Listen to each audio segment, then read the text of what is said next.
So next subject. I kind of want to segue into this. The wait. The wait for Beyond has been excruciating. Um, it has created some drama.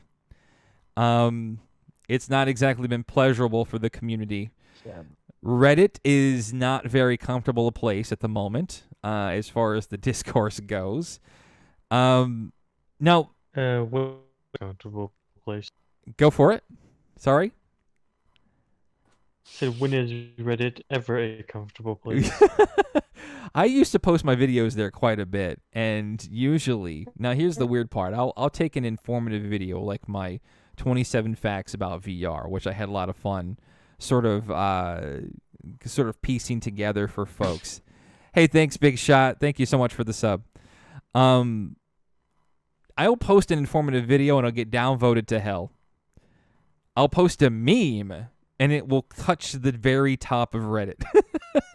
Like, it's not exactly it's an okay place. I do get a lot of information, and usually if something happens outside of my sphere of view, like the Australian classification and the German classification, I got that information from Reddit, to their credit. Fair enough. But mainly, Twitter is my primary sphere of sort of discourse for No Man's Sky. Things have been a little uncomfortable as far as the sort of speculation and this sort of circular back and forth about should Sean say something, should Hello Games say something, and he kind of, if you're asking me, he kind of opened up that wound when he said, we're just not going to talk. You're just going to get it when you get it. That sat sour with some folks, and I sort of want to know how everybody's doing. Do we approve of these methods? And why? And if you don't, that's cool too, right? Tell me why. Tell me what you're feeling about the wait for Beyond right now. Well, this may come across as a little salty, but and maybe even unpopular, but I think Hello Games, by the pillars for 1 and 2, the multiplayer online and the VR, he kind of opened up that can of worms. But in all fairness, they're a development team, and they don't really. There's nowhere written. It's good PR, but there's nowhere written that they owe us any communication whatsoever. They really don't. And they're business. They're developing a game. It's not good that they don't communicate with their public or their consumer base, but there's nowhere written that it's law or it's required. You have to talk to us.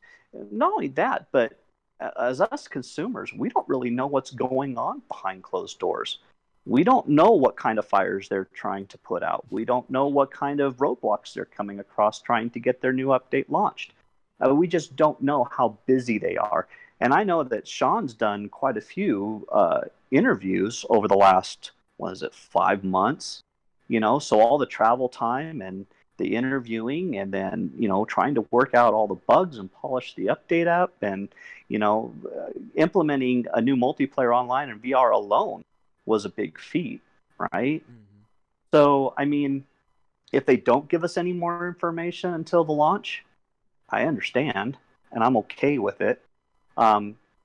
Does that bug me? Yeah, maybe a little bit, but that's only because I'm anxious to play the new game and I want to know what's coming, You're pretty candid about that. That's a very good response, too, I think.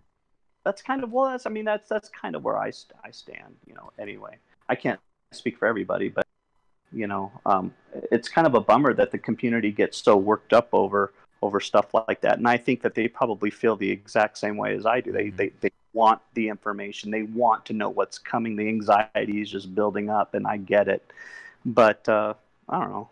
The old cliche: best things come for those who wait, right?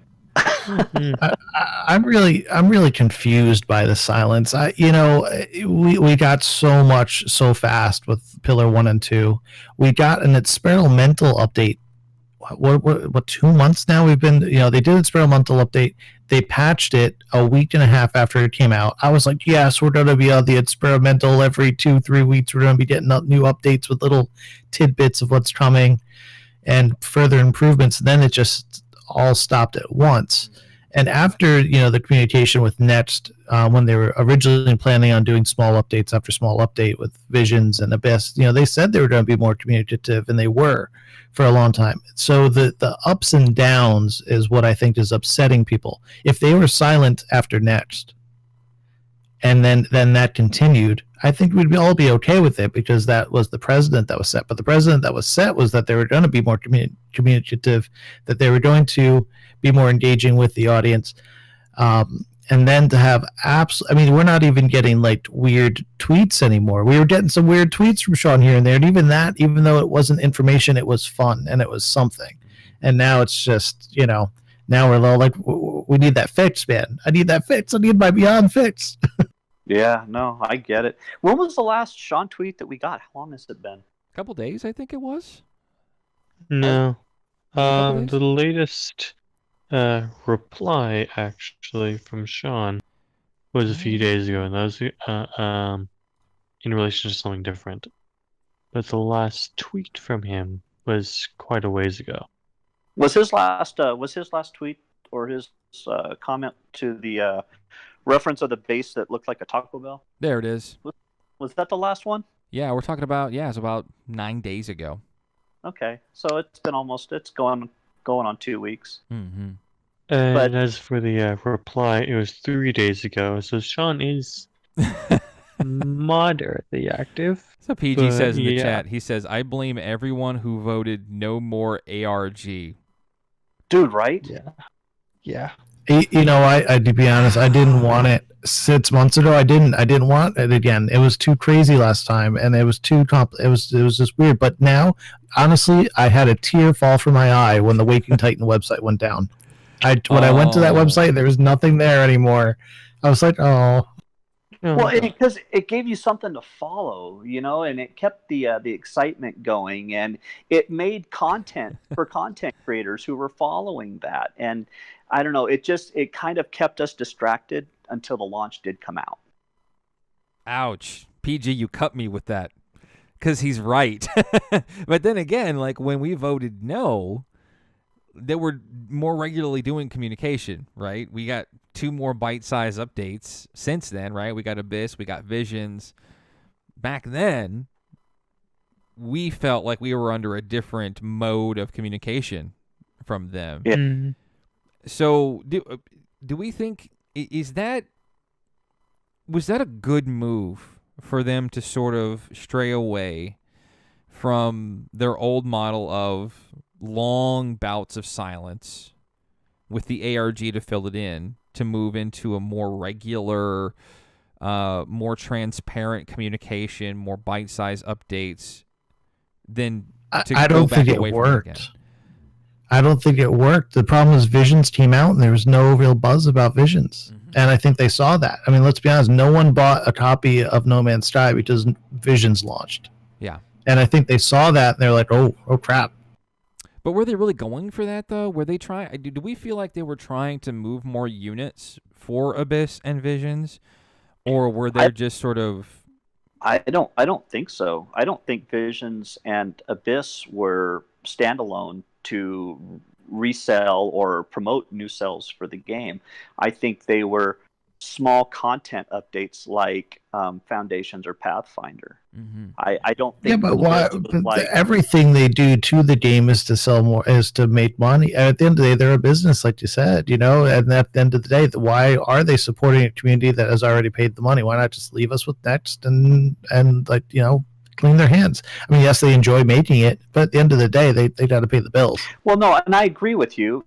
Just like typical MMOs, they'll if you look at Elder Scrolls Online, they'll have a major launch, and then they'll have a few update patches that release a dungeon here or a couple dungeons there or a little more story. Oh God, don't say dungeons. Oh, I want that so bad. So do I. But no, but those are small, and those keep the continuity of the game. That keeps it going. It keeps it fresh. It gives players something to do. But major updates, like for Elder Scrolls, was Somerset and Morrowind, Mm-hmm. and if you look at No Man's Sky, I kind of loop those in with Atlas Rises and Next and now Beyond. Those are major content, DLC or updates, if you will, to the game. A little bit different from Abyss or Pathfinder or Foundations. They're not quite as big, but all the stuff that they do launch within the game entices people that don't own the game or have been on the fence of purchasing it to go out and buy it. You know what I mean? Somebody ban Peaceful Gamer for his city's rhetoric. You cease. Like, yeah, I can't even. It's hard to argue with that too. And I have such trouble. And here's the thing: when somebody tells me that Hello Games or a team like Hello Games is out there to make money, the cynical brain that I'm so used to, and the sort of the Twitter Discord and things like that, like that cynical part of me is just like, yeah, they're in it for the Benjamins. Why else, right? But then that the AAA industry has us wired that way, right? I have trouble setting aside that kind of difference for Hello Games because I don't know that their motivations are that, right? I don't feel that. And I don't know that maybe I come across as biased for that, but I don't believe in my heart of hearts, at least knowing what I know about the team, that, I mean, sure, they made quite a bit of money at launch, pissed a whole lot of people off. But at the same time, right, am I to believe that it's the same reasons that money is the sole motivator or a primary motivator, a main motivator for this team, or is it really genuinely the joy of what they do? And how rare is that, if that's the case? Like, how often do you see that as the explanation for what a team does, is that they do something not to squeeze every penny out of you that they can, but they genuinely want to serve you something? I think I don't think it's the dollar itself they're going after for sure. I truly believe that everyone should play No Man's Sky for the experience, and because I absolutely love the experience. It has changed my life. It really has, and I think it has a lot of people, and I tell people that all the time.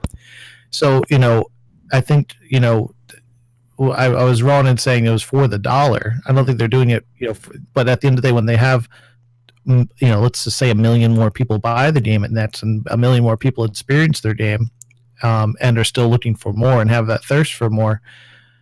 You still need to think about the future of Hello Games. You gotta say, okay, we have this other project, other projects we want to work on, but they gotta survive. We gotta be able to, for the next 5 years as we develop that game. We gotta pay rent. We gotta pay our bills. We gotta buy turkeys for everyone on Thanksgiving. It's what so.